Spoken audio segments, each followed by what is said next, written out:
വേഗം വരുന്നവനാകുന്ന യേശു ക്രിസ്തുവിന്റെ നാമത്തിലുള്ള സ്നേഹവന്ദനത്തെ ഞാൻ അറിയിക്കുകയാണ്. കഴിഞ്ഞ ദിവസം നമ്മൾ ചിന്തിച്ചുകൊണ്ടേയിരുന്നത് എബ്രായലേഖനം 11-ാം അധ്യായം, ഹീബ്രൂസ് ചാപ്റ്റർ 11.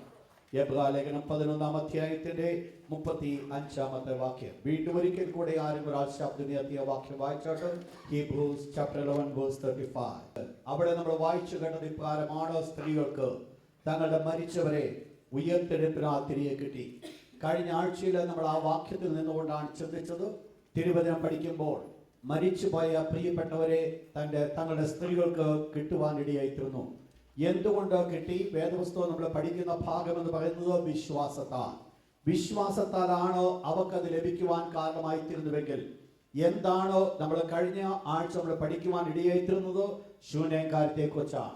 തങ്ങളുടെ മകൻ മരിച്ചു പോയെങ്കിൽ ആ മരിച്ചുപോയ കുഞ്ഞിനെ ജീവിപ്പിക്കുവാൻ തക്കവണ്ണം ശൂന്യക്കാരത്തിന്റെ വിശ്വാസത്തിന് സാധ്യമായി തീർന്നു എന്നുള്ളതാണ് കഴിഞ്ഞ ആഴ്ച നമ്മൾ ചിന്തിക്കുവാൻ ഇടയായിത്തീർന്നത്. ഇന്ന് രാത്രി അതിന്റെ രണ്ടാമത്തെ ഭാഗത്തിലേക്ക് കടന്നു വരുവാൻ ഞാൻ ആഗ്രഹിക്കുകയാണ്. വളരെ പ്രാർത്ഥനയോടും ഒരുക്കത്തോടും കൂടി ആയിരിക്കാൻ ദൈവനാമത്തിൽ ഉറപ്പിക്കട്ടെ. അവിടെ പറയുന്നു, മറ്റു ചിലർ ഏറ്റവും നല്ലൊരു ഉയർത്തെഴുന്നേൽപ്പ് ലഭിക്കേണ്ടതിനോ ഉദ്ധാരണം കൈക്കൊള്ളാതെ ഭേദ്യമേറ്റു. രണ്ട് കൂട്ടം ആൾക്കാരെ കുറിച്ച് പറഞ്ഞു. ചിലര് മരിച്ചപ്പോൾ അവര് വിശ്വാസത്താൽ മരിച്ചവരെ ജീവിപ്പിക്കുവാനായിട്ട് കാരണമായി തീർന്നു. തങ്ങൾ മരിച്ചു പോയവരെ അങ്ങനെ വിട്ടുകളയുവാനായിട്ട് അവർ ആഗ്രഹിച്ചില്ല. മരണത്തിൽ നിന്ന് ഉയർപ്പിക്കണമെന്നുള്ള ഒരു ആഗ്രഹം അവരുടെ ഉള്ളിൽ ഉണ്ടാകുകയും അഥവാ വിശ്വാസം അവർ ഡെവലപ്പ് ചെയ്യുകയും അത് മുഖാന്തരമായിട്ട് മരിച്ചു പോയവരെ ജീവിക്കുവാനായിട്ട് കാരണമായി തീർന്നു. എന്നാൽ അടുത്ത ഒരു കൂട്ടം ആൾക്കാരെ കുറിച്ച് പറഞ്ഞു. അവർ മരിക്കുവാനായിട്ട് ഏൽപ്പിച്ചു കൊടുക്കപ്പെടുന്ന സമയത്തോ, വിശ്വാസത്തിന് വേണ്ടി മരിക്കുവാനായിട്ട് ഏൽപ്പിച്ചു കൊടുക്കുന്ന സമയത്തോ അവര് ഒരു ഉയർത്തെഴുന്നേൽപ്പോ അവര് മരണത്തിൽ നിന്ന് രക്ഷപ്പെടുവാനുള്ള ഒന്നും അവർ ആഗ്രഹിച്ചില്ല. മരണത്തിൽ നിന്ന് രക്ഷപ്പെടണം എന്ന് അവർക്ക് ചിന്തയില്ലായിരുന്നു. പകരം അവരുടെ മനസ്സിൽ ഒരു ചിന്തയാ കടന്നു വന്നത്, ഏറ്റവും നല്ല ഒരു പുനരുത്ഥാനം ലഭിക്കേണ്ടതിനോ, ഏറ്റവും നല്ലൊരു ഉദ്ധാരണം ലഭിക്കേണ്ടതിനോ. അപ്പോൾ അവര് രണ്ട് ഉദ്ധാരണങ്ങൾ തമ്മിൽ ഒന്ന് തട്ടിച്ചു നോക്കുവാനിടയായിത്തീർന്നു. ഈ ലോകത്തിൽ മരിച്ചു എഴുന്നേറ്റ് വരുന്നതായിരിക്കുന്ന ഉദ്ധാരണവും അതിനുശേഷമുള്ള ഏറ്റവും നല്ല ഉദ്ധാരണവും. ഇത് രണ്ട് നമ്മൾ പഠിക്കുമ്പോൾ രണ്ട് കാലങ്ങളായിട്ട് നടക്കുന്ന ഉദ്ധാരണങ്ങളാണെന്ന് നമുക്ക് മനസ്സിലാക്കുവാൻ സാധിക്കും. ലാസർ മരിച്ചു, ലാസർ ഉദ്ധരിക്കുവാനായിട്ടിടയായിത്തീർന്നു. ഉദ്ധരിച്ചുവെങ്കിൽ തന്നെയും വീണ്ടും ലാസർ മരിച്ചുപോയി. എന്നാൽ വേദപുസ്തകം പഠിപ്പിക്കുന്നു, ഇവിടെ ദൈവമക്കൾ വിശ്വാസത്താൽ അവർ ആഗ്രഹിച്ചു കൊണ്ടിരുന്ന ഒരു കാര്യമാണ് ഏറ്റവും നല്ലൊരു ഉയർത്തെഴുന്നേൽപ്പ്. അവരുടെ മുൻപിൽ മരണത്തിന് വേണ്ടി തങ്ങളെ തന്നെ ഏൽപ്പിച്ചു കൊടുക്കുന്ന സമയത്ത് അവർ മുൻപിൽ കണ്ടത് ഏറ്റവും നല്ലൊരു ഉയർത്തെഴുന്നേൽപ്പ് എന്ന് പറഞ്ഞാൽ രണ്ടും തമ്മിൽ തട്ടിച്ചു നോക്കിയപ്പോൾ ഇപ്പോഴത്തെ താൽക്കാലികമായിരിക്കുന്ന ഒരു ഉയർത്തെഴുന്നേൽപ്പിനേക്കാൾ സംതിങ് വാല്യുബിൾ, എന്തൊക്കെയോ വിലപ്പെട്ടത് പിന്നീട് കടന്നു വരുന്നതാണെന്ന് മനസ്സിലാക്കിക്കൊണ്ട് അവർ ആ ഒരു പുനരുത്ഥാനത്തിന് വേണ്ടി, ഉദ്ധാരണത്തിന് വേണ്ടി അവർ കാത്തിരുന്നു. അവർ ഉദ്ധാരണത്തിന് വേണ്ടി കാത്തിരുന്നപ്പോൾ അവർക്ക് സംഭവിച്ചത്, അവർ ഭേദ്യമേൽക്കുവാനിടയായിത്തീർന്നു. They were undergoing persecutions. അവർ വെറുതെ അല്ല മരിക്കുവാനിടയായിത്തീർന്നത്. സ്വാഭാവിക മരണമല്ല അവർക്ക് സംഭവിച്ചത്. പിന്നെയോ ദൈവത്തിന് വേണ്ടി നിന്നത് മുഖാന്തരമായിട്ട്, യേശു ക്രിസ്തു വേണ്ടി നിന്നത് മുഖാന്തരമായിട്ട് ഒത്തിരി പ്രതികൂലങ്ങൾ കൂടെ അവർ കടന്നു പോകുവാനായിട്ട് കാരണമായിത്തീർന്നു. ഒത്തിരി പ്രതികൂലങ്ങൾ കൂടെ അവർ കടന്നുപോയെങ്കിലും അവരാരും തങ്ങളുടെ വിശ്വാസത്തിൽ നിന്ന് വീണു പോകുവാനോ മാറിപ്പോകുവാനോ അവർ ആഗ്രഹിക്കാതെ ആ വിശ്വാസം നിലനിൽക്കുവാനായിട്ട് കാരണമായിത്തീർന്നു. നിങ്ങൾ മനസ്സിലാക്കണം, രണ്ട് വിധത്തിലുള്ള ആൾക്കാരെ നമ്മൾ കാണുന്നു. മരിച്ചവരെ ഉയർപ്പിക്കുന്ന ഒരു കൂട്ടം ആൾക്കാരെ ബൈ ഫെയ്ത്ത്. എന്നാൽ മരിക്കുമ്പോൾ തങ്ങളെ തന്നെ മരണത്തിന് വേണ്ടി ഏൽപ്പിച്ചു കൊടുക്കുന്ന ആൾക്കാര് ബൈ ഫെയ്ത്ത്. ഇവർ രണ്ടു പേർക്കും എന്ത് ചെയ്തു? വിശ്വാസത്താൽ മരിച്ചവരെ ഒരു കൂട്ടം ആൾക്കാർ ഉയർത്തെഴുന്നേൽപ്പിച്ചപ്പോൾ വേറെ കൂട്ടം ആൾക്കാർ വിശ്വാസത്താൽ മരിക്കുവാനായിട്ട് കാരണമായി തീർന്നു. അവർ മരിക്കുവാനായിട്ട് കാരണമായി തീർന്നപ്പോൾ ഒരു നല്ല ഒരു ഉദ്ധാരണമാണ് അവർ മുൻപിൽ കണ്ടത്. എന്താണ് നല്ലൊരു ഉദ്ധാരണം? നമുക്ക് വളരെ ഡീറ്റെയിൽ ആയിട്ട് നമ്മൾ പഠിച്ചിട്ടുള്ള വിഷയങ്ങളാണ്. അതെങ്കിലും 1, 2, 3 വാക്യങ്ങൾ മാത്രം പറഞ്ഞുകൊണ്ട് ഞാൻ മുൻപോട്ട് കടന്നു പോകാൻ ആഗ്രഹിക്കുകയാണ്. വായിച്ചോട്ട് റോമലേഖനം 8-ാം അധ്യായം അതിന്റെ 18-ാമത്തെ വാക്യത്തിലേക്ക് കടന്നു വന്നാണ്. Romans chapter 8 verse number 18. നമ്മിൽ വെളിപ്പെടുവാനുള്ള തേജസ് വിചാരിച്ചാൽ പ്രൈസ് ഗോഡ്, ദൈവത്തിന്റെ ദാസനാകുന്ന പൗലോസ് അപ്പോസ്തലൻ റോമ വിശ്വാസികളോട് പറയുകയാണ്, നമ്മിൽ വെളിപ്പെടുവാനുള്ള തേജസ് വിചാരിച്ചാൽ ഈ കാലത്തിലെ കഷ്ടങ്ങൾ സാരമില്ല. അപ്പോൾ തങ്ങളുടേതായിരിക്കുന്ന ജീവിതത്തിലെ കഷ്ടതകളെ കുറിച്ച് നോക്കുമ്പോൾ പിന്നിൽ വരുന്നതായിരിക്കുന്ന മഹിമയാണോ ദൈവത്തിന്റെ ദാസൻ കാണുവാൻ ഇടയായിത്തീരുന്നത്? തങ്ങളുടെ ജീവിതത്തിൽ കടന്നു വരുവാൻ പോകുന്ന അനുഗ്രഹിക്കപ്പെട്ട പദവി എന്താണ്? ഈ അനുഗ്രഹിക്കപ്പെട്ട പദവി ഫിലിപ്പിയർ ലേഖനം 3-ാം അധ്യായം 23-ാമത്തെ വാക്യം. Philippians chapter 3 verse number 21. എന്താണ് ആ പദവി? അവൻ സകലതും തനിക്ക് കീഴ്പ്പെടുത്തുവാൻ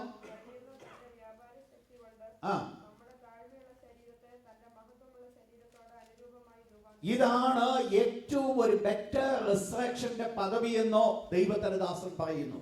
എന്താണ് അവിടെ കാണുന്നത്? നമ്മുടെ താഴ്ചയുള്ള ശരീരത്തെ അവന്റെ മഹത്വമുള്ള ശരീരത്തോട് അനുരൂപമായി രൂപാന്തരപ്പെടുത്തും. അപ്പോൾ ഏറ്റവും നല്ല പുനരുത്ഥാനത്തിന്റെ പ്രത്യേകത എന്ന് പറയുന്നത് കർത്താവായ യേശുക്രിസ്തുവിന്റെ ശരീരത്തോട് രൂപാന്തരപ്പെടുക. യേശുവിന്റെ ശരീരം, ഉയർത്തെഴുന്നേറ്റ ശരീരം എപ്രകാരമായിരുന്നുവോ അതുപോലെ രൂപാന്തരപ്പെടുന്നതാണ് ഒരു ബെറ്റർ റിസറക്ഷൻ എന്ന് പറയുന്നത്.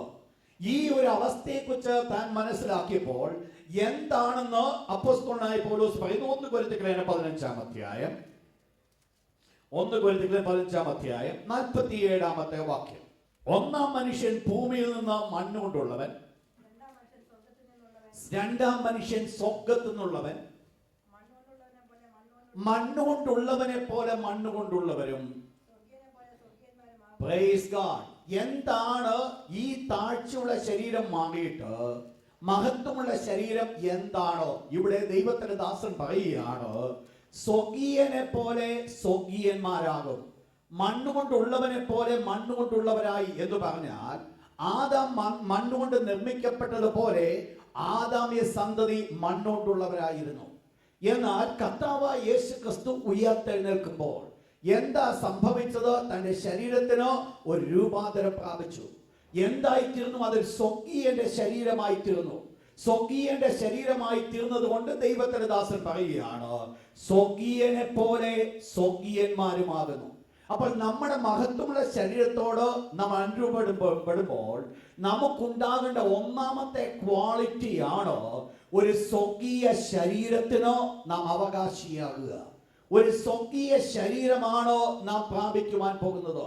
അതാണ് ദൈവത്തിന്റെ ദാസൻ പറയുന്നത്, നമ്മുടെ താഴ്ചയുള്ള ഈ ശരീരത്തെ അവന്റെ മഹത്വമുള്ള ശരീരത്തോട് അനുരൂപമായി രൂപാന്തരപ്പെടുത്തും. അപ്പോൾ ഒരു വലിയ പരിവർത്തനം നടക്കുവാൻ പോകുകയാണ്.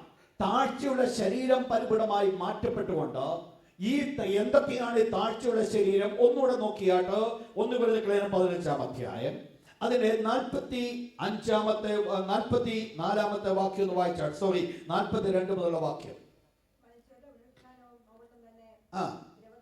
ദ്രവത്വമാണ് ഈ താഴ്മയുള്ള ശരീരത്തിന്റെ പ്രത്യേകത. ഒന്നാമത്തത് അത് ദ്രവിക്കുന്നതാണ്. അതിന് ദ്രവത്വമുണ്ട്, അത് ദ്രവിക്കുന്നതാണ്. അതുകൊണ്ടാണ് ഈ ലോകത്തിൽ ജീവിക്കുമ്പോൾ മരിക്കുമ്പോൾ തന്നെ ആ ശരീരം ദ്രവിക്കുവാനായിട്ടിടയായി, ജീവിച്ചിരിക്കുമ്പോൾ തന്നെ ദ്രവിക്കുന്നുണ്ട്. അപ്പോൾ എന്താണ് ആ താഴ്ചയുള്ള ശരീരം? അത് ദ്രവിക്കുന്നതാണ്. എന്നാൽ മഹത്വമുള്ള ശരീരത്തിന്റെ പ്രത്യേകത എന്താണോ? താഴെ മുകളിൽ അദ്രവത്വമാണ്. അത് ഒരിക്കലും ദ്രവിക്കുന്നതല്ല, അത് ഒരിക്കലും ദ്രവിച്ചു പോകുന്ന ശരീരമല്ല, അത് ദ്രവിക്കാത്തൊരു ശരീരമാണ്. അതിന് ദ്രവിക്കുവാനായിട്ട് സാധ്യമല്ല എന്ന് പറഞ്ഞാൽ അതിന് നശിക്കുവാനായിട്ട് സാധ്യമല്ല.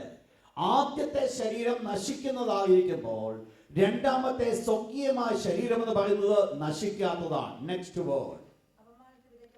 ആദ്യത്തെ ശരീരത്തിന്റെ പ്രത്യേകത അപമാനമാണ്, അപമാനിക്കപ്പെട്ടതാണ്, അപമാനം വഹിക്കേണ്ടതാണ്. അതിൽ ഹ്യൂമിലിയേഷൻ ഉണ്ട്. പല സന്ദർഭങ്ങൾ, പല രീതികളിൽ എല്ലാം ഉണ്ടെങ്കിലും അപമാനിക്കപ്പെടുന്ന ഒരവസ്ഥ. അത് ഈ ദ്രവത്വമുള്ള ശരീരത്തിന്റെ അല്ലെങ്കിൽ ഈ താഴ്ചയുള്ള ശരീരത്തിന്റെ ഒരു പ്രത്യേകതയാണത്, അപമാനിക്കപ്പെട്ടതാണ്. എന്നാൽ ഈ മഹത്വമുള്ള ശരീരത്തിന്റെ പ്രത്യേകത നെക്സ്റ്റ് തേജസ്സിൽ ഉയർക്കുന്നു. അപമാനം ആയിരിക്കുമ്പോൾ മറ്റേ ശരീരത്തിന്റെ പ്രത്യേകത in glory it will reflect. അത് ഒരു ഗ്ലോറിയസ് ആണ്. അതിന് മഹത്വമുണ്ട്, തേജസ്സുണ്ട്. നമ്മെ പരിപൂർണമായിട്ട് മൂടുവാൻ പോകുന്നത് ആ തേജസ് ആയിരിക്കും. നെക്സ്റ്റ്, ബലഹീനതയാണോ വിതയ്ക്കുന്നത്? അപ്പോൾ ബലഹീനമാണ് ഈ ശരീരം. പലതിനും സ്ലേവാണ്, അടിമയാണ്. എന്നാൽ ഈ മഹത്വമുള്ള ശരീരത്തിന്റെ മൂന്നാമത്തെ പ്രത്യേകത എന്തുണ്ട്? ശക്തിയിൽ ഉയർക്കുന്നു എന്ന് പറഞ്ഞാൽ അതിനകത്ത് എന്തില്ല? ഒരു ബലഹീനതയുമില്ല. ഒന്നിനെ പോലും അവരെ പിന്നീട് കീഴ്പ്പെടുത്തുവാൻ സാധ്യമല്ല. അതുകൊണ്ടാണ് ദൈവദാസന്മാർ അങ്ങോട്ട് പോകുമ്പോൾ ഒരു പാട്ട് പാടുന്നത്, ഹേ മരണമേ നിന്റെ ജയം എവിടെ? കാരണം മരണമാണ് എല്ലാവരെയും അടക്കി വെച്ച ഒരു യജമാനൻ. മറ്റെല്ലാവരും ഈ മരണത്തിന് അടിമകളായിരുന്നു. എന്നാൽ വിശുദ്ധന്മാർ ഉയർക്കുമ്പോൾ അവർ ആ മഹത്വമുള്ള ശരീരത്തിലേക്ക് അവർ കടന്നു വരുന്ന ആ സമയത്ത് അവർക്കൊരു പാട്ട് പാടുവാൻ സാധിക്കും, ഹേ മരണമേ നിന്റെ ജയം എവിടെ എന്ന് പറഞ്ഞാൽ ഒന്നിനു പോലും അവരെ തോൽപ്പിക്കുവാൻ സാധ്യമല്ല. ഒന്നിനു പോലും അവരെ ബലഹീനമാക്കുവാൻ സാധ്യമല്ല. ഇന്ന് പല കാര്യത്തിലും നമ്മൾ ബലഹീനരാണോ? എന്നാൽ ഒരു സമയം കടന്നു വരുന്നുണ്ട്, നമ്മുടെ ബലഹീനത പരിപൂർണമായി മാറ്റപ്പെട്ടുകൊണ്ട് ശക്തിയിൽ നിൽക്കുന്ന ഒരു സമയം. കരം ഉയർത്തി ദൈവത്തിന് ഹല്ലേലൂയ പറഞ്ഞാട്ടോ. താഴത്തെ വാക്യം കൂടെ, അതൊരു പ്രാകൃത ശരീരമാണ്. പ്രാകൃതമായ ശരീരം, നാച്ചുറൽ ബോഡി, ഒരു കാർണൽ ബോഡിയാണ്. എന്നാൽ ഉയർക്കുവാൻ പോകുന്നത് സ്പിരിച്വൽ ബോഡി, ഒരു ആത്മീയ ശരീരം. അപ്പോൾ ഒരു വലിയ മാറ്റങ്ങളാണ് സംഭവിക്കുന്നത്. ഈ മാറ്റത്തെ മുൻപിൽ കണ്ടുകൊണ്ടാണ് ദൈവത്തിന്റെ ദാസൻ ഇപ്രകാരം പറയുന്നുണ്ട്, ഫിലിപ്പിയർ ലേഖനം 1-ാം അധ്യായം 23-ാമത്തെ വാക്യം, ഇവ രണ്ടിനാലും ഞാൻ ഇറങ്ങുന്നു, വിട്ടുപിരിഞ്ഞ് ക്രിസ്തുവിനോടുകൂടെ ചേരുന്നത്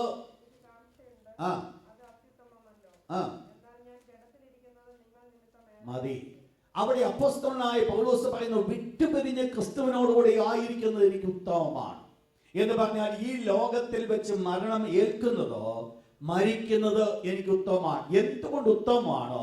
വിട്ടുപിരിഞ്ഞാൽ ഞാൻ ആരോടുകൂടെ ആയിരിക്കും? ക്രിസ്തുവിനോടുകൂടെ ആയിരിക്കും. നമ്മൾ മനസ്സിലാക്കണം, ഈ ലോകത്തിൽ നമുക്കൊരു മാറ്റം വരുമ്പോൾ, ഈ ലോകം മരണം നമ്മളെ വേർപെടുത്തുന്ന സമയത്ത് ആക്ച്വലി നമ്മുടെ ദൈവമക്കളുടെ ജീവിതത്തിൽ സംഭവിക്കുന്നത് ഒരു പ്രമോഷനാണ്. അവരുടെ പ്രമോഷൻ എന്ന് പറയുന്നത് അവർ സ്വർഗത്തിലേക്ക് പ്രമോട്ട് ചെയ്യപ്പെടുകയാണ്. അവരെ ഒരിക്കലും താഴോട്ട് പോകുന്നവരല്ല, അവരെ സ്വർഗത്തിലേക്ക് അവരെ പ്രമോട്ട് ചെയ്യുക. അപ്പോൾ ഒരു പ്രമോഷനാണ് ദൈവമക്കളുടെ മരണമെങ്കിൽ ദൈവത്തിന്റെ ദാസനിപ്രകാരം പറയുന്നു, ഇവർ എന്ത് ചെയ്തു? ചിലർ എന്ത് ചെയ്തു? അവർ തങ്ങൾക്ക് ഏറ്റവും നല്ലൊരു പുനരുത്ഥാനം നോക്കിക്കൊണ്ട് അവര് ഉത്ഥാനം കൈക്കൊള്ളാതെ ഭേദ്യമേറ്റു. അവർക്ക് വീണ്ടും ജീവിക്കണമെന്ന് താല്പര്യമില്ല. അവർ മരിക്കുവാനായിട്ട് അവർ വിധിക്കപ്പെട്ടവരാണോ? എന്നാൽ തങ്ങളുടെ മരണവിധി മാറ്റുവാൻ അവർ ആഗ്രഹിക്കാതെ മരണത്തിന് തങ്ങളെ തന്നെ ഏൽപ്പിച്ചു കൊടുക്കുന്നതോ അവർക്ക് സന്തോഷമായി തോന്നി. മരണത്തിന് തങ്ങളെ തന്നെ ഏൽപ്പിച്ചു കൊടുക്കുവാനായിട്ട് കാരണമായി തീർന്നു. എന്താ അവര് കണ്ടത്? ഈ മരിക്കുന്ന സമയത്തും അവരുടെ മുൻപിലുണ്ടായിരുന്ന ഒരു കാഴ്ചപ്പാട്, ഒരു നല്ല പുനരുത്ഥാനം, ഒരു ദിവസം കടന്നു വരുവാൻ പോകുന്നു. എന്താണ് ആ പുനരുത്ഥാനത്തിന്റെ പ്രത്യേകത? എപ്പോഴാണ് സംഭവിക്കുന്നത്? അരിമനാഥനാകുന്ന യേശു വാനമേഘത്തിൽ കടന്നു വരുമ്പോൾ. അപ്പോൾ വിശുദ്ധന്മാരെ മരിക്കുവാനായിട്ട് തങ്ങളെ തന്നെ ഏൽപ്പിച്ചു കൊടുക്കുവാൻ കാരണമായി തീർന്നത് അരിമരക്ഷിതാവായ യേശു വാനമേഘത്തിൽ കടന്നു വരുവാൻ പോകുന്ന സംഭവത്തെ മുൻപിൽ കണ്ടപ്പോൾ അവർക്ക് ലഭിക്കുന്നതായിരിക്കുന്ന ഭാഗ്യകരമായിരിക്കുന്ന പദവിയെ കുറിച്ച് അവർ മനസ്സിലാക്കിയപ്പോൾ അവരൊന്ന് മനസ്സിലാക്കി, ഈ ലോകത്തിൽ ജീവിച്ചുകൊണ്ട് പോകുന്നതല്ല താല്പര്യമായിരിക്കുന്നത്, വിശ്വാസത്തിന് വേണ്ടി മരിക്കുന്നതാണോ ഈ ലോകത്തിൽ നല്ലത്. വേദപുസ്തകം നമ്മൾ പഠിക്കുമ്പോൾ ഞാൻ പറഞ്ഞു, 2 കൂട്ടം ആൾക്കാർ വിശ്വാസത്താൽ മരിച്ചവരെ ഉയർപ്പിക്കുവാനായിട്ട് സാധ്യമായി തീർന്നു. ഇവിടെ വിശ്വാസത്താൽ അവർ മരിക്കുവാനായിട്ട് കാരണമായി തീർന്നു. വേദപുസ്തകം നമ്മൾ പഠിക്കുമ്പോൾ വിശ്വാസത്തിന് വേണ്ടി മരിച്ചതായിരിക്കുന്ന ഒരു വലിയ കൂട്ടം ആൾക്കാരെ നമ്മൾ കാണുന്നുണ്ട്. പഴയ വേദപുസ്തകം തുടക്കം തന്നെ വിശ്വാസത്തിന് വേണ്ടി മരിച്ചതായിരിക്കുന്ന ആൾക്കാരുടെ കഥ പറഞ്ഞുകൊണ്ടാണ്. ഹാബേലിൽ തുടങ്ങുവാൻ ഇടയായിത്തീർന്നുവെങ്കിൽ ഹാബേൽ കൊല്ലപ്പെടുവാൻ കാരണമായി തീർന്നതോ ഹാബേലിന്റെ വിശ്വാസം ദൈവം ഹാബേലിൽ പ്രസാദിക്കുവാൻ കാരണമായി തീർന്നതുകൊണ്ട് സ്വന്തം സഹോദരൻ അസൂയ ഉളവായി കൊല്ലുവാനായിട്ട് കാരണമായി തീർന്നു. വേദപുസ്തകം തുടക്കം സമയം മുതൽ ഈ അവസാന കാലം വരെയും നമ്മൾ കണ്ടുകൊണ്ടിരിക്കുന്നത് വിശ്വാസത്തിന് വേണ്ടി കൊല്ലപ്പെട്ടുകൊണ്ടിരിക്കുന്ന ഒരു കൂട്ടം ആൾക്കാരുടെ ചരിത്രമാണ് കാണുവാൻ സാധിക്കുന്നത്. ഇന്ന് ലോകത്തിലേക്ക് നാം നോക്കുമ്പോൾ ഏതാണ്ട് കണക്കുകളിൽ പറയുന്നുണ്ട് 200 മില്യൺ ആൾക്കാരാണ് ഇന്ന് ദൈവ വിശ്വാസത്തിന് വേണ്ടി പെർസെക്യൂട്ട് ചെയ്യപ്പെട്ടുകൊണ്ടേയിരിക്കുന്നത്, കഷ്ടം അനുഭവിച്ചുകൊണ്ടേയിരിക്കുന്നു. അവർ വളരെ ബുദ്ധിമുട്ട് അനുഭവിക്കുന്നു. ഒരു ദിവസം നമ്മൾ സുഖമായി ഈ ലോകത്തിൽ ജീവിക്കുമ്പോൾ, നമുക്ക് യാതൊരു ബുദ്ധിമുട്ടുമില്ലാതെ ആരാധിപ്പാൻ നമുക്ക് താല്പര്യത്തോടുകൂടി ആരാധിച്ചുകൊണ്ടിരിക്കുമ്പോൾ, ഒരു ദിവസം 400 ആൾക്കാരാണ് വിശ്വാസത്തിന് വേണ്ടി മരിച്ചുകൊണ്ടേയിരിക്കുന്നത്. ഏതാണ്ട് 400ഓളം ആൾക്കാർ തങ്ങൾ വിശ്വാസത്തിന് വേണ്ടി മരിച്ചുകൊണ്ടേയിരിക്കും. നമുക്ക് യാതൊരു ബുദ്ധിമുട്ടുമില്ല. വിശ്വാസത്തിന് വേണ്ടി മരിക്കണമെന്നുള്ളത് നമുക്ക് അറിയത്തില്ല. വിശ്വാസത്തിന് വേണ്ടി കഷ്ടപ്പെടണമെന്ന് പോലും നമുക്ക് അറിയത്തില്ല. പലപ്പോഴും നമ്മൾ പോസിറ്റീവായിട്ട് ചിന്തിച്ചുകൊണ്ട്, എല്ലാം നന്മ മാത്രമെന്ന് ചിന്തിച്ചുകൊണ്ട് മുൻപോട്ട് കടന്നു പോകുകയാണ്. എനിക്കും നിങ്ങൾക്കും അറിയാത്തതായിരിക്കുന്ന ഒരു വലിയ വിഷയമാണോ വിശ്വാസത്തിന് വേണ്ടി മരിച്ചുകൊണ്ടിരിക്കുന്നവരുടെ കണക്ക്. ഏതാണ്ട് 56 രാജ്യങ്ങളിൽ ഇന്ന് ക്രിസ്ത്യാനികൾക്ക് പീഡനം അനുഭവിച്ചുകൊണ്ടേയിരിക്കുന്നു. നിങ്ങൾക്ക് ഇന്റർനെറ്റ് നിങ്ങൾക്കൊന്ന് പോയി നോക്കാമെങ്കിൽ ഇന്ന് ഈ ദിവസം ഉൾപ്പെടെ 4/4/2011 വരെ, ഇന്നത്തെ ദിവസം വരെ വിശ്വാസത്തിന് വേണ്ടി പിടിക്കപ്പെട്ടവരുടെ പേരുകൾ നിങ്ങൾക്ക് കാണുവാൻ സാധിക്കും. നമ്മുടെ മുൻപിൽ അത് മറഞ്ഞിരിക്കുകയാണോ? പക്ഷെങ്കിൽ ലോകം അത് വെളിപ്പെടുത്തുകയാണ്. ഈ കൂടുതൽ വിശദീകരിക്കുവാനായിട്ട് ബുദ്ധിമുട്ടുകളുണ്ട്. സമയപരിമിതി, സ്ഥലപരിധി, ഇതെല്ലാം ഞാൻ മുൻപിൽ കണ്ടുകൊണ്ട് ഞാൻ മുൻപോട്ട് വിടുകയാണ്. എന്നാൽ ഒന്ന് മനസ്സിലാക്കണം, ഞാൻ നിങ്ങളും സുഖമായിട്ട് ദൈവത്തെ ആരാധിക്കുമ്പോൾ ഒരു ദിവസം 24 മണിക്കൂറിനുള്ളിൽ ഏതാണ്ട് 400 പേര് വിശ്വാസത്തിന് വേണ്ടി അവർ ജീവൻ കൊടുക്കുന്നതായിട്ട് വരികയാണ്. ആ ജീവൻ കൊടുക്കുന്ന ഒന്ന് നമ്മൾ മനസ്സിലാക്കണം.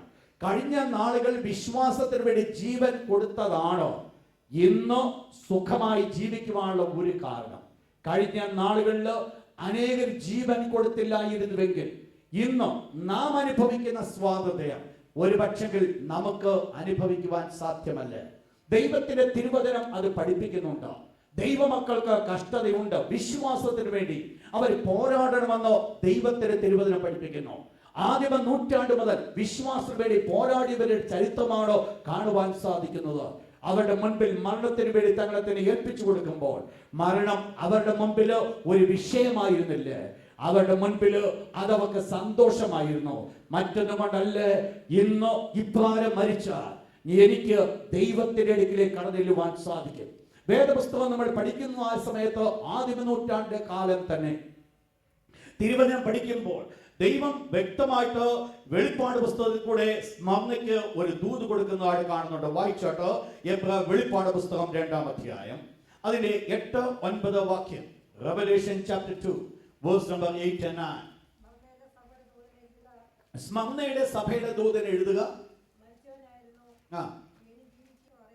10-ാമത്തെ വാക്യം കൂടെ, നീ സഹിപ്പാനുള്ളത് പേടിക്കേണ്ട, നിങ്ങളെ പരീക്ഷിക്കേണ്ടതിനോ പിശാച് നിങ്ങളെ ചിലരെ തടവിലാക്കുവാൻ പോകുന്നു. ശ്രദ്ധിച്ചോണേ ആ വേർഡുകൾ ഓരോന്നും. നിങ്ങളെ പരീക്ഷിക്കേണ്ടതിനോ പിശാച് നിങ്ങളിൽ ചിലരെ തടവിലാക്കുവാൻ പോകുന്നു. 10 ദിവസം നിങ്ങൾക്ക് ഉപദ്രവം ഉണ്ടാകും.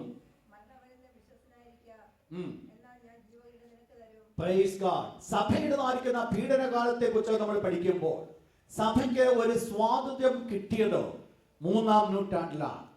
ഏതാണ്ട് കോൺസ്റ്റന്റ് ചക്രവർത്തിയുടെ ഭരണകാലത്താണ് സഭയ്ക്ക് ഒരു പ്രോസിക്യൂഷന് കഷ്ടാനുഭവത്തിൽ നിന്നോ ഒരു സ്വാതന്ത്ര്യം ലഭിച്ചത്. സഭ പുറത്ത് അറിയപ്പെടുവാൻ കാരണമായി തീർന്നത്. അതുവരെ അത് അണ്ടർഗ്രൗണ്ട് ആയിരുന്നു. ഈ 30 AD 3-ാം ശതാബ്ദം വരെയുള്ള കാലങ്ങൾ നമ്മൾ പഠിക്കുമ്പോൾ ക്രിസ്തീയ വിശ്വാസികൾക്ക് 10 സമയങ്ങളിലാണ് പീഡനകാലം കടന്നു വന്നത്. 10 സമയങ്ങളായിട്ട് ക്രിസ്തീയ വിശ്വാസികൾ പീഡിപ്പിക്കപ്പെടുവാൻ കാരണമായിത്തീർന്നു. നിങ്ങൾക്ക് കിട്ടുമെങ്കിൽ നിങ്ങൾ ഒരു പുസ്തകം എടുത്ത് വായിക്കണം. ഫോക്സ് മാട്രേസ് എന്ന് പറഞ്ഞൊരു പുസ്തകമുണ്ട്. അത് വളരെ അനുഗ്രഹിക്കപ്പെട്ട ഒരു പുസ്തകമാണ്. നിങ്ങൾ വായിക്കുമെങ്കിൽ നിങ്ങൾക്കത് കൂടുതലായിട്ട് മനസ്സിലാക്കുവാൻ സാധിക്കും. ഈ ദിവസങ്ങളിൽ നമ്മളെ തന്നെ ഒന്ന് പ്രിപ്പയർ ചെയ്യുവാൻ വളരെ അനുഗ്രഹിക്കപ്പെട്ട ബുക്കാണ്. എന്താണ് ഇവിടെ സംഭവിച്ച 10 കാലങ്ങൾ ക്രിസ്തീയ വിശ്വാസികൾക്ക് പീഡനം ഉണ്ടായി. പെട്ടെന്ന് ഞാനങ്ങ് പറഞ്ഞുവിടാൻ നിങ്ങൾ നോട്ട് ചെയ്താട്ടോ. ഒന്നാമതായിട്ട് സഭയ്ക്ക് പീഡനകാലം തുടങ്ങിയത് നീറോ ചക്രവർത്തിയുടെ കാലത്ത്, അണ്ടർ നീറോ. അത് AD 67, 67-ാം വർഷം, AD 67. ക്രിസ്തീയ വിശ്വാസികൾക്കുണ്ടായ പീഡനകാലങ്ങൾ വളരെ ബലപ്പെട്ടതായിരിക്കുന്ന കാലങ്ങളായിരുന്നു നീറോ ചക്രവർത്തിയുടെ കാലങ്ങൾ. നിങ്ങൾക്കറിയാം, തന്റെ കൊട്ടാരത്തിൽ രാത്രിയിൽ വെളിച്ചത്തിനായിട്ട് വെച്ചിരുന്ന ദീപങ്ങൾ എന്ന് പറയുന്നത് അനേക വിശുദ്ധന്മാരെ അവരെ തുണി ചുറ്റിക്കൊണ്ട് ശരീരത്തെ എണ്ണ ഒഴിച്ച് വിളക്ക് തൂണുകളായിട്ട്, ഇന്ന് നമ്മൾ കാണുന്ന പോസ്റ്റ് ലാമ്പ് വിളക്ക് തൂണ് പോലെ ആ വിളക്ക് തൂണുകളായിട്ട് അവരെ ഹോൾ നൈറ്റ് വിശുദ്ധന്മാരാണ് കത്തിക്കൊണ്ടിരുന്നത്. അത്രമാത്രം പീഡനങ്ങളുടെ കാലമായിരുന്നു നീറോ ചക്രവർത്തിയുടെ കാലങ്ങൾ. രണ്ടാമത്തെ പീഡനകാലം ഡൊമിനീഷ്യൻ ചക്രവർത്തി, അണ്ടർ ഡൊമിനീഷ്യൻ. AD 81 അത് വീണ്ടും സ്റ്റാർട്ട് ചെയ്തു. AD 81. മൂന്നാമതായിട്ട് ഇതെല്ലാം റോമൻ സാമ്രാജ്യത്തിന്റെ അധിപതികളാണ്. ട്രാജൻ, റോമൻ ചക്രവർത്തിയായിരുന്ന ട്രാജൻ, TRAJAN. AD 108 മുതൽ അദ്ദേഹം പീഡനകാലം ക്രിസ്തീയ വിശ്വാസികൾക്കെതിരെ തുടങ്ങി. നാലാമത്തെ കാലം under Marcus, MARCUS, AD 162 onwards.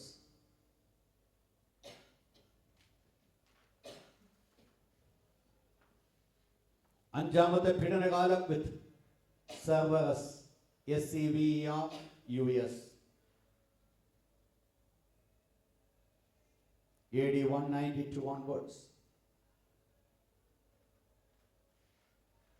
ആറാമത്തത് മാക്സിമസ്, റോമൻ ചക്രവർത്തിയായിരുന്ന Maximus, MAXIMUS, AD 235 onwards. Seventh one under Decius, DECIUS, AD 249 onwards. എട്ടാമത്തത് under Valerian, VALERIAN, AD 257.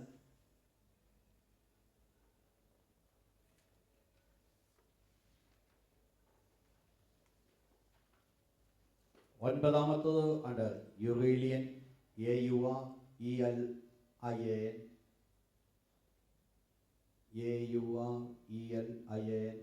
AD 274. പത്താമത്തത് under Diocletian, DIOCLETIAN, AD 303. തിരുവചനം പഠിക്കുമ്പോൾ സഭയ്ക്ക് 10 പ്രാവശ്യം, അതാണ് സ്മർണ്ണയുടെ സഭയുടെ ദൂതന് വെളിപ്പെടുത്തുമ്പോൾ ഇപ്രകാരം പറയുന്നത്, 10 ദിവസം നിനക്ക് ഉപദ്രവം ഉണ്ടാകും. അപ്പോൾ സഭയുടെ പീഡനകാലത്തെ, മഹാപീഡനകാലത്തെ നമ്മൾ നോക്കുന്നുവെങ്കിൽ ഈ 10 ഭരണാധിപന്മാരുടെ കാലത്ത് സഭ അനുഭവിച്ചു കൊണ്ടിരുന്ന വലിയ പ്രയാസകരമായിരിക്കുന്ന അവസ്ഥകൾ. എന്നാൽ എന്താ ദൈവത്തിന്റെ തിരുവചനം പഠിപ്പിക്കുന്നത്? നീ സഹിപ്പാനുള്ളത് നീ പേടിക്കേണ്ട, പിശാച് നിങ്ങളിൽ ചിലരെ പരീക്ഷിച്ച്. അപ്പോൾ ഇവിടെ എന്താണ് സംഭവിക്കുന്നത്? ഇവരെ മരിക്കുവാനായിട്ട്, കൊല്ലപ്പെടുവാനായിട്ട് ഏൽപ്പിച്ചു കൊടുക്കുമ്പോൾ വാസ്തവത്തിൽ സംഭവിക്കുന്നത് അവരുടെ വിശ്വാസത്തെ പരിശോധിക്കുകയായിരുന്നു.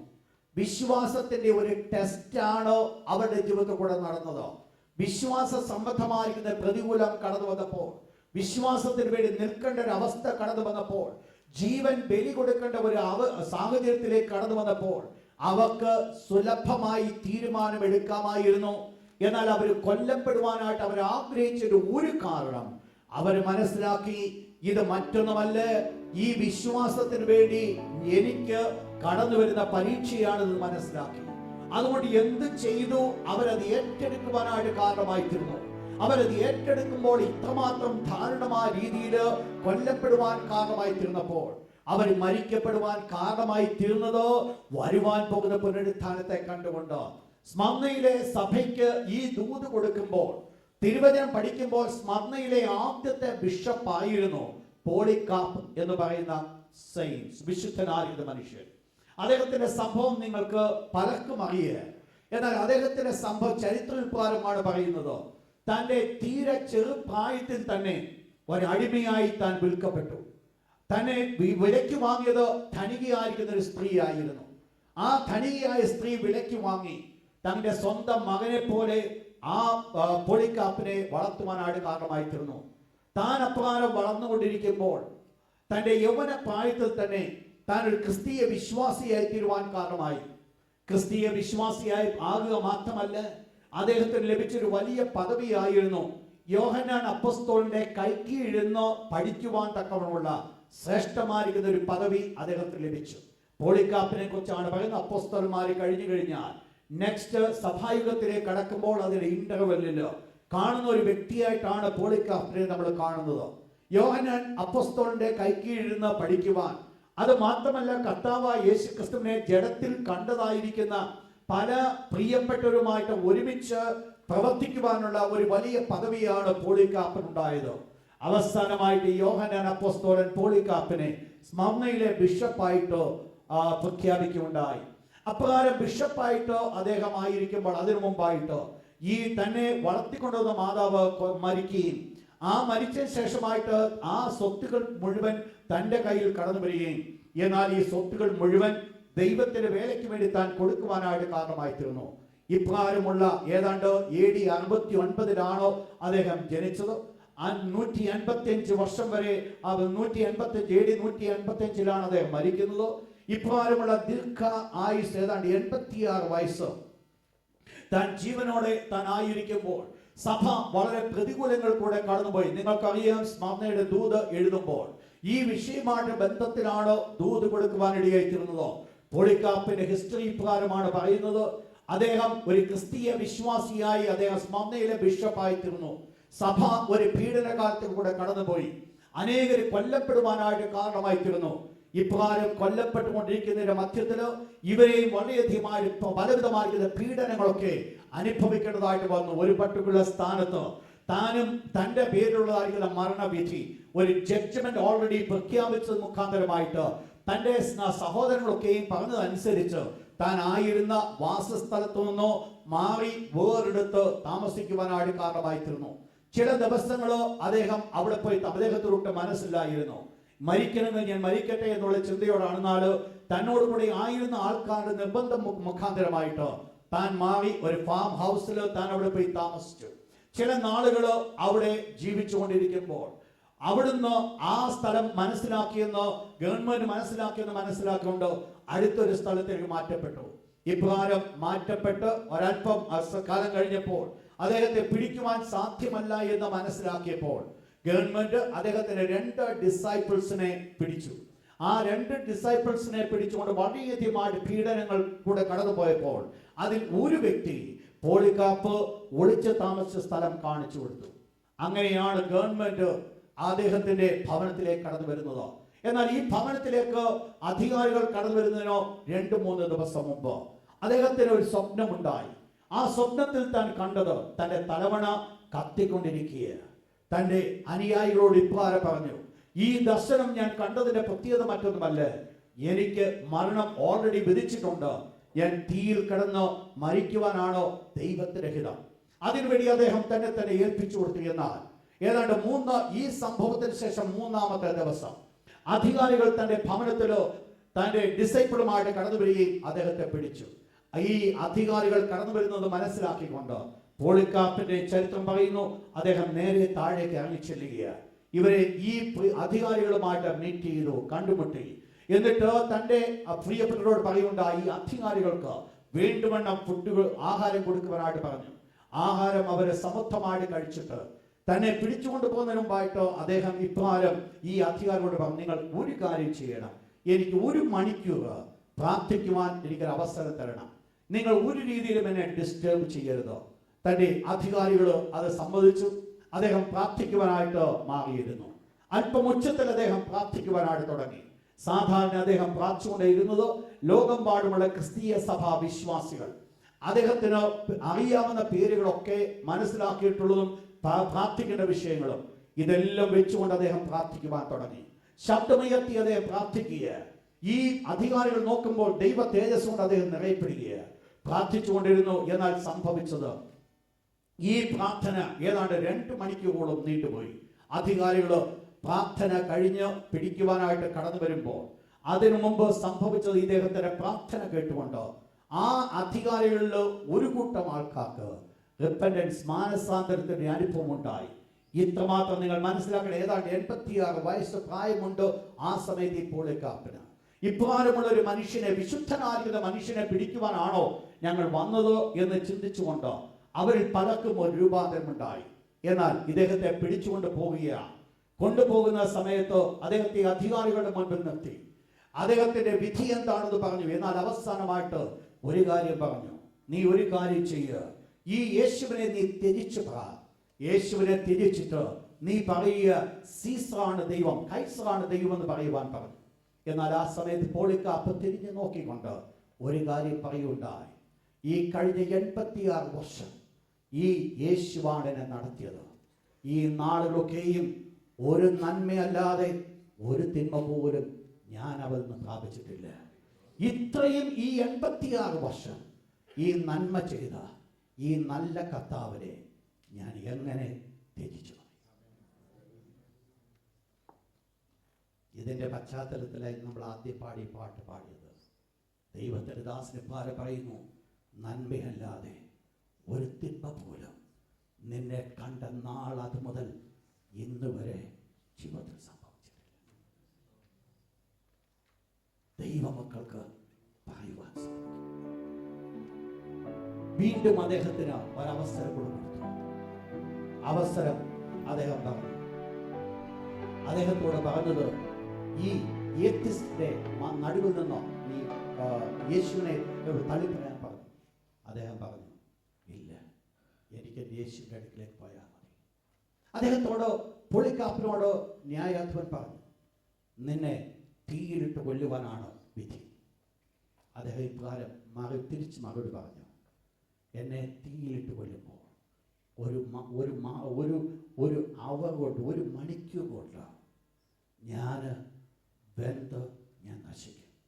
എന്നാൽ അതിനേക്കാൾ എത്ര ഭയാനകമാണ് നിത്യകാലം നശിക്കാത്ത തീയിൽ. തൻ്റെ മുൻപിൽ കണ്ടതാ നിത്യകാലം നശിക്കാത്ത തീയിൽ.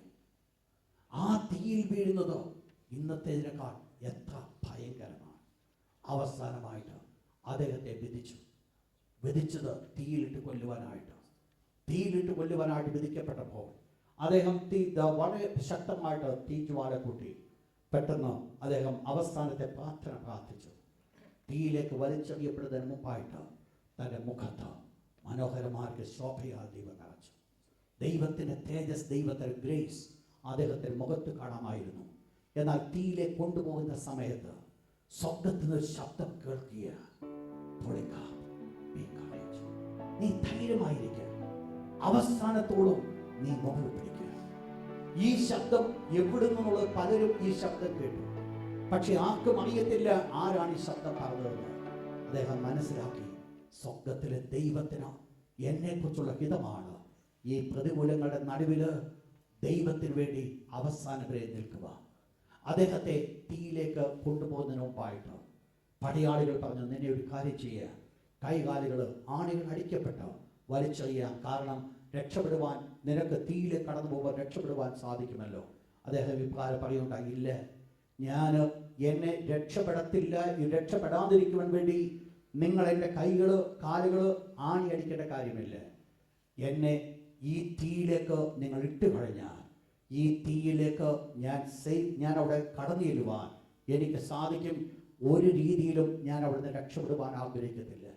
അവസാനമായിട്ട് അദ്ദേഹത്തെ ബന്ധിച്ചുകൊണ്ട് തീയിലേക്ക് ഇട്ടു. ചരിത്രം നിങ്ങൾക്കറിയാം. തീയിലേക്ക് ഇട്ട സമയത്ത് തീ ജ്വാല ഒരു അദ്ദേഹത്തെ കംപ്ലീറ്റ്ലി കവർ ചെയ്ത് തീയുടെ ജ്വാല ഏൽക്കാത്ത രീതിയിൽ അദ്ദേഹം അതിൻ്റെ സെൻട്രലാകുക. ഇവർ മനസ്സിലാക്കി, ഇദ്ദേഹത്തെ ഇങ്ങനെ കൊല്ലുവാൻ സാധ്യമല്ല. പടയാളികൾ ചെയ്തത് കുന്തം കൊണ്ട് കുത്തിയപ്പോൾ വളരെയധികം ആ രക്തം തൻ്റെ ശരീരത്തിൽ നിന്ന് ഒഴുകി. ആ രക്തം കൊണ്ട് തീജ്വാല മുഴുവൻ കണ്ടടങ്ങി. അവിടുന്ന് രക്ഷപ്പെടുവാനായിട്ട് സാധ്യമായി. അവിടുന്ന് ഈ തീ കൊണ്ട് അദ്ദേഹത്തെ മരിപ്പിക്കുവാൻ സാധ്യമായില്ല. ഞാൻ പറഞ്ഞത്, ഈ വിശ്വാസത്തിന് വേണ്ടി ഇറങ്ങിത്തിരിച്ച സ്ഥാനത്ത് തൻ്റെ തൊട്ടു മുൻപിൽ മരണമാണ്. തീയുടെ ജ്വാല ശക്തി കൂടി. വയസ്സ് 86.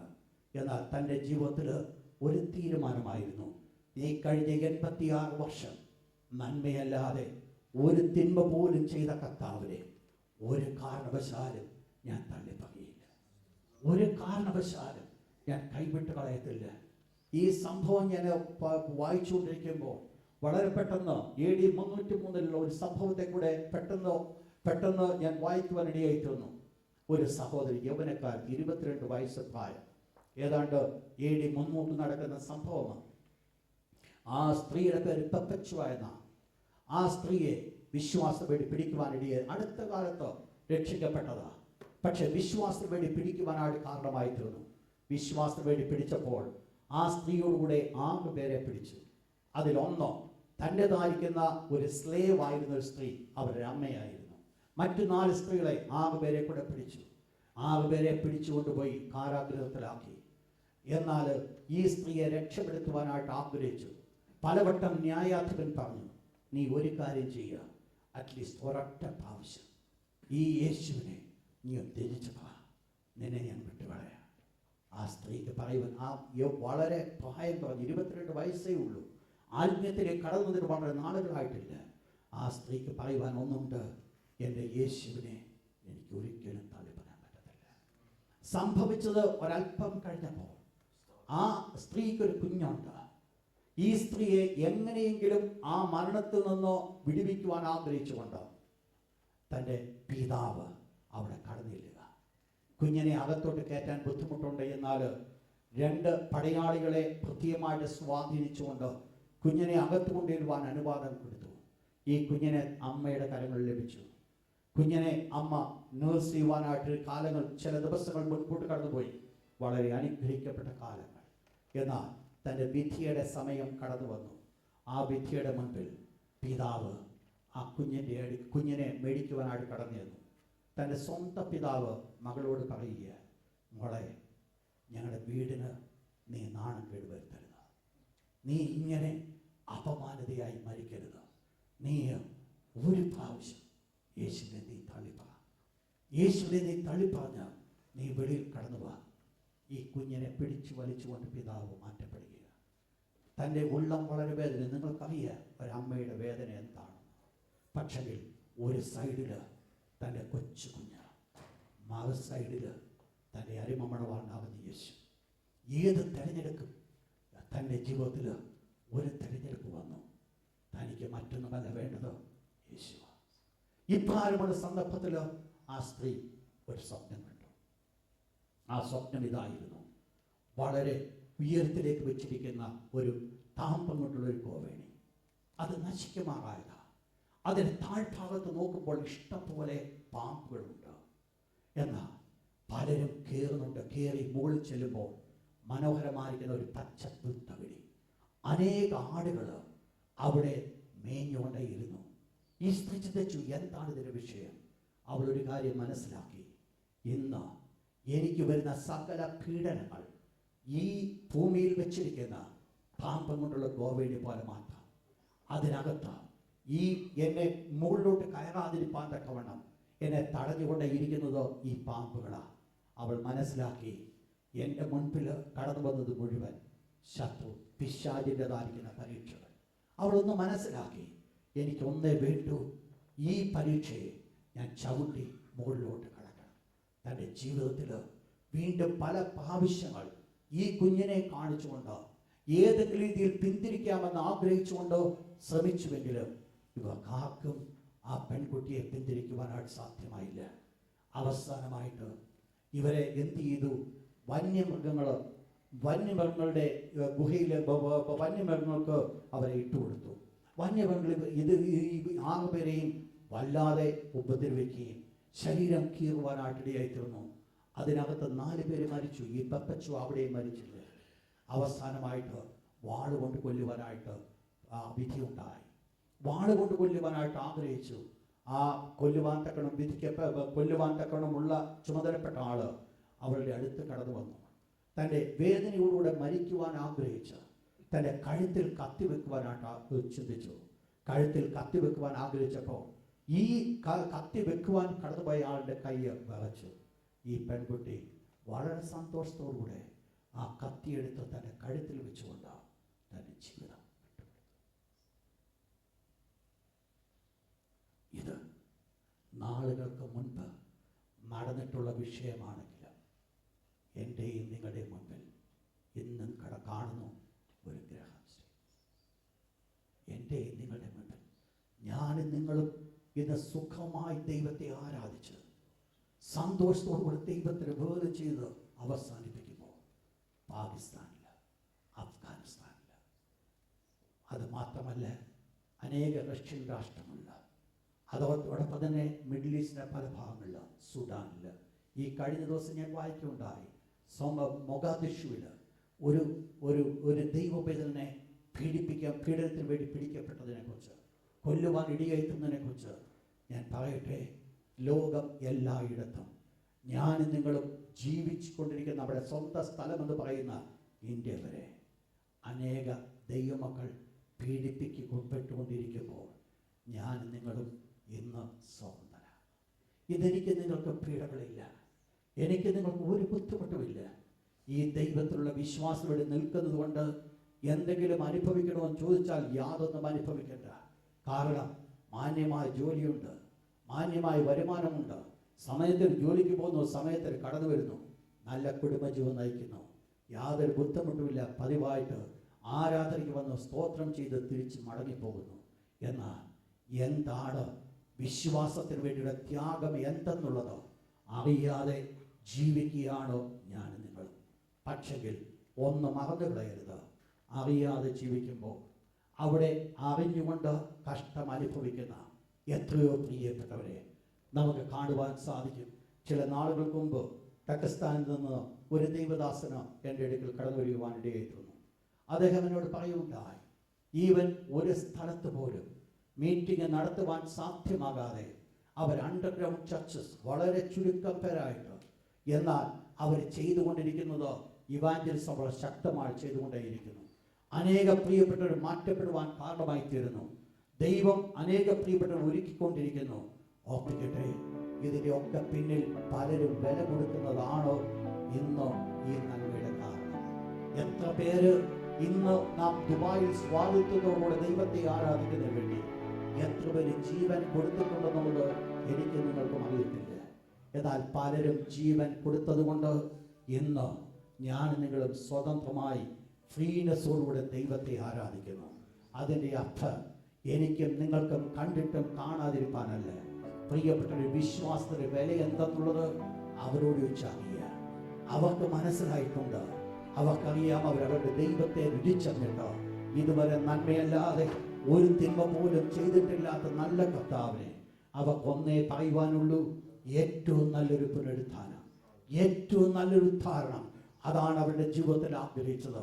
ഇന്ന് രാത്രിയിൽ ഇത്രയും സ്വാതന്ത്ര്യത്തോടെ ഞാൻ നിങ്ങളുമായിരിക്കുമ്പോൾ ഒന്ന് ചിന്തിക്കുമോ, എൻ്റെ ദൈവമേ, അങ്ങയ്ക്ക് വേണ്ടി കഷ്ടം അനുഭവിപ്പാൻ, അങ്ങയ്ക്ക് വേണ്ടി അല്പമെങ്കിലും കഷ്ടം സഹിപ്പാൻ, വിശ്വാസത്തിന് വേണ്ടി നിലനിൽക്കുവാൻ അപ്പനോ അമ്മയോ ഭാര്യയോ കുഞ്ഞുങ്ങളോ ഭർത്താവോ ആരെല്ലാം എതിര് നിന്നാലും എൻ്റെ ദൈവത്തിന് വേണ്ടി ഒരു സ്റ്റെപ്പ് എടുക്കുവാൻ എനിക്ക് സാധിക്കുമോ എന്നുള്ളത് ശാന്തമായിട്ട് ചോദിച്ചാൽ, ഇത്ര സുഖമായിട്ട് ദൈവം നമുക്ക് അവസരം തന്നിരിക്കുമ്പോൾ, ഇത്ര സ്വാതന്ത്ര്യമായിട്ട് ദൈവത്തെ ആരാധിപ്പാൻ ദൈവം നമുക്ക് തന്നിരിക്കുമ്പോൾ എന്തു വിലയാണ് ഞാനും നിങ്ങളും ദൈവത്തെ വേണ്ടി കൊടുക്കുക. എല്ലാവരും കണ്ണുകൾ അടച്ചാട്ട്, എല്ലാ കണ്ണുകളും അടയട്ടെ അല്പനിമിഷങ്ങൾ. ഇന്ന് എൻ്റെ ദൈവത്തിൻ്റെ നാമത്തിന് വേണ്ടി കഷ്ടം അനുഭവിക്കേണ്ട ഒരു സിറ്റുവേഷൻ എൻ്റെ മുമ്പിൽ കടന്നു വരുമ്പോൾ ഏത് ഞാൻ തിരഞ്ഞെടുക്കും? താൽക്കാലികമായിട്ട് ലാഭമാണോ ഞാൻ തിരഞ്ഞെടുക്കുന്നത്? അതോ എന്തെല്ലാം നഷ്ടമായാലും എൻ്റെ ദൈവത്തിന് വേണ്ടി കഷ്ടം അനുഭവിക്കുക ഏറ്റവും നല്ലൊരു പുനരുത്ഥാനം വാഞ്ചിക്കുക. അതാണോ നാം ആഗ്രഹിക്കുന്നത്? ഇന്ന് രാത്രി ദൈവത്തോട് പറഞ്ഞാട്ട്, നമ്മൾ ഇത്രയും സുഖമായിട്ട് നമ്മളായിരിക്കുന്നു, നാം നോക്കുക. അങ്ങനെയെങ്കിൽ എന്ത് വേണം എന്റെയും നിങ്ങളുടെ ജീവിതത്തിൽ? ഒരു ദൈവത്തിലുള്ള വിശ്വാസത്തിന് വേണ്ടി ത്യാഗം അനുഭവിക്കുവാൻ എനിക്ക് നിങ്ങൾക്ക് സാധിക്കും. ഒരു കഷ്ടത, ഒരു സ്റ്റെപ്പ് എൻ്റെ ദൈവത്തിന് വേണ്ടി എടുക്കുവാൻ എനിക്ക് നിങ്ങൾക്ക് സാധിക്കുന്നില്ല എങ്കിൽ, പ്രിയപ്പെട്ടവരെ, നമ്മുടെ വിശ്വാസം എന്ത് എന്നുള്ളത് ശാന്തമായി ചിന്തിച്ചു നോക്കുക. ദൈവത്തിന്റെ തിരുവചനത്തിൽ പറയുന്നു, പരീക്ഷിക്കപ്പെടാത്ത വിശ്വാസം ചത്തതാണ്, അതിന് യാതൊരു ഉപയോഗവുമില്ല, അതുകൊണ്ട് യാതൊരു പ്രയോജനവുമില്ല. എന്റെയും നിങ്ങളുടെ ജീവിതത്തിന് ചില തീരുമാനങ്ങൾ എടുത്തുകൊണ്ട് ആ തീരുമാനം വിശ്വാസ ജീവിതത്തിന് വേണ്ടി എന്റെ ജീവൻ കൊടുക്കേണ്ടി വന്നാലും എന്റെ ദൈവമേ, എന്റെ ജീവൻ അങ്ങേക്ക് വേണ്ടി തരുവാൻ എനിക്ക് ഒരുക്കമാണ്. ഈ ദേശത്തിന്റെ അധികാരികളായിരിക്കുക, അല്ലെങ്കിൽ എന്റെ സ്വന്തം വീട്ടുകാരായിരിക്കുക, അല്ലെങ്കിൽ മറ്റെല്ലാവരും എന്നെ തള്ളിക്കളയുന്ന അനുഭവമായിരിക്കുക, എന്ത് തന്നെ എന്റെ ജീവിതത്തിൽ വന്നാലും എന്റെ യേശു മാത്രം എനിക്ക് മതി. എന്റെ യേശു മാത്രം എനിക്ക് മതി. ഈ കഴിഞ്ഞ നാളുകളിൽ ഒരു ദിവസം പോലും കൈവിടാതെ എല്ലായ്പ്പോഴും നന്മ മാത്രം നൽകി, അനുഗ്രഹങ്ങൾ മാത്രം നൽകി, സന്തോഷം മാത്രം നൽകിയ ഒരു ദൈവത്തെ, ഒരു യേശുവിനെ വിട്ടുകളയുമോ? നമ്മുടെ ലോകത്തിന്റെ താൽക്കാലികമായിരിക്കുന്ന സ്നേഹത്തിന്റെ പിന്നാലെ കടന്നു പോകുമോ? ഇന്ന് രാത്രി ദൈവത്തോട് പറയുക, കർത്താവേ, മരിക്കേണ്ടി വന്നാലും എന്റെ യേശു വേണ്ടി മരിക്കുവാൻ ഞാൻ ഒരുക്കമാണ്. മരിക്കേണ്ടി വന്നാലും എന്റെ യേശു വേണ്ടി മരിപ്പാൻ ഞാൻ ഒരുക്കമാണ്. എന്റെ കർത്താവ്, എന്നെ കുറിച്ച് നീ എന്താഗ്രഹിക്കുന്നുവോ ആ സ്ഥാനത്ത് നിന്നുകൊണ്ട് എന്റെ യേശു വേണ്ടി കഷ്ടം അനുഭവിപ്പാൻ ഇതാ എന്റെ സമർപ്പിച്ചു തരുന്നു. ഹല്ലേലൂയ.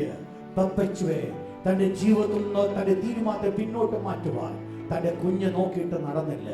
അമ്മയുടെ ഹൃദയം കുഞ്ഞിന് വേണ്ടി കഠിനമായി തീർന്നു. എന്ത് അവൾ കൊന്നു കണ്ടു? ഒരു യേശുവിനെ അവൾ കണ്ടു. യേശുവിനെ കണ്ടപ്പോൾ തന്റെ കുഞ്ഞിനേക്കാൾ വിലപ്പെട്ടതാണ് തന്റെ രക്ഷയുടെ വില എന്നുള്ളത് അവൾ മനസ്സിലാക്കി. ഇന്ന് രാത്രി അത് മനസ്സിലാക്കുക. എന്നെയും നിങ്ങൾ രക്ഷിച്ച രക്ഷയുടെ വില വളരെ ഗ്രേറ്റാണ്, വളരെ വലുതാണ്. Hallelujah, hallelujah. പോളിക്കാർക്ക് പറഞ്ഞതുപോലെ, ഒരു മണിക്കൂർ ഈ തീയിൽ കിടക്കുമ്പോൾ എന്റെ ശരീരം ദ്രവിച്ച് എന്റെ ശരീരം നശിച്ചു പോകും, ഞാൻ ഈ ലോകം വിട്ട് മാറ്റപ്പെടും. എന്നാൽ ഒന്ന് സംഭവിക്കുവാൻ പോകുന്നു, നിത്യകാലം തീയിൽ കടന്നിട്ട് നശിക്കാത്ത ദിവസങ്ങൾ കടന്നു വരുവാൻ പോകുകയാണ്. ഇന്ന് രാത്രി ഏതാണ് അതിന് ജീവിതത്തിൽ ആവശ്യമായിരിക്കുന്നത്? ഈ ദൈവത്തെയാണോ അതോ നിത്യമായ നരകത്തിൽ പോകുവാൻ ഒരുക്കുമോ? ഇന്ന് രാത്രി ദൈവത്തോട് പറഞ്ഞാൽ, കർത്താവേ, ഇതാ എന്റെ ജീവിതത്തെ ഞാൻ ഏൽപ്പിച്ചിരുന്നു, എന്റെ ജീവിതത്തെ ഞാൻ എല്ലാ കണ്ണുകളും ശാന്തമായിട്ട് അടയട്ടെ. ഇന്ന് രാത്രി ഒരു തീരുമാന ദിവസമാകട്ടെ. ഹല്ലേലൂയ. കഴിഞ്ഞ നാളുകളൊക്കെ നമ്മൾ ജീവിച്ചതുപോലെയല്ല. എന്റെ യേശുവേ, അങ്ങേക്ക് വേണ്ടി കഷ്ടം അനുഭവിപ്പാൻ ഇതാ എന്റെ ജീവിതത്തെ ഞാൻ ഏൽപ്പിച്ചറിയ. ഹല്ലേലൂയ. വിശ്വാസ സംബന്ധമായി ആരെല്ലാം എതിർത്താലും കർത്താവേ, അവരോട് കൂടെ നിൽക്കുവാനല്ല, എന്റെ ദൈവത്തോട് കൂടെ ചേർന്ന് നിൽക്കുവാൻ, എന്റെ യേശുവിനോട് കൂടെ ചേർന്ന് നിൽക്കുവാൻ എനിക്ക് കൃപ ചെയ്യണമേ എന്ന് ദൈവത്തോട് പറഞ്ഞാൽ, ഹല്ലേലൂയ.